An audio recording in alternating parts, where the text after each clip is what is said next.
Ascione ha colpito la povera Mennella in modo a dir poco vigliacco. Se l'azione è stata caratterizzata dalla viltà, il comportamento successivo, l'invio di una lettera alla figlia col PIN del telefono della mamma per consentirle di controllare la nuova relazione, si connota per riprovevolezza non solo morale, perché incide anche sul danno che era già stato provocato ai figli. Sono state depositate le motivazioni della sentenza con la quale Antonio Ascione lo scorso 4 ottobre è stato condannato a 20 anni di reclusione con rito abbreviato per l'assassinio dell'ex moglie 38enne Maria Archetta Mennella a Musile di Piave. Secondo i giudici il pizzaiolo non ha agito con animo freddo quella mattina del 23 luglio 2017 in cui si è consumato il delitto. Un verdetto che sarebbe potuto essere più pesante se la legge sull'inapplicabilità dell'abbreviato ai delitti puniti con l'ergastolo approvata lo scorso novembre non fosse giunta troppo tardi e che fa crescere la rabbia tra i familiari di Mariarca.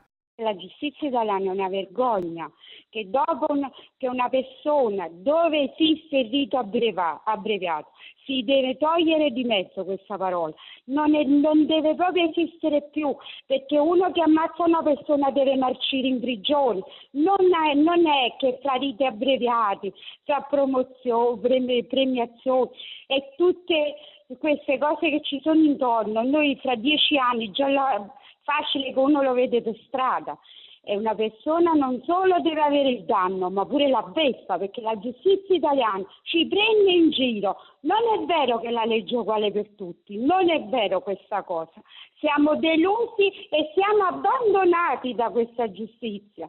La donna, di origine campane come l'ex marito, si era trasferita al nord con i 2 figli per trovare lavoro e allontanarsi da lui, ma è stata uccisa. Nelle motivazioni il giudice del Tribunale di Venezia usa toni durissimi.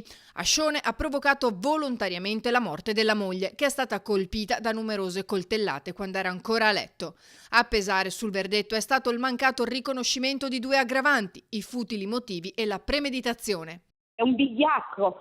È falso, è stato sempre una persona falsa, sempre. Quando noi in casa nostra l'abbiamo, a quell'inizio che ha conosciuto a mia sorella, l'abbiamo accettato in casa, mio padre lo trattava come uno di famiglia, lo aiutavamo quando sono iniziati i primi problemi, perché lui poi non portava i soldi a casa e mio padre gli dava i soldi per farlo venire, i soldi per fargli pagare le spese.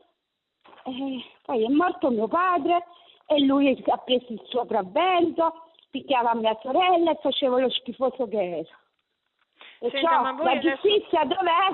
Dov'è che sono anni che succedevano queste cose?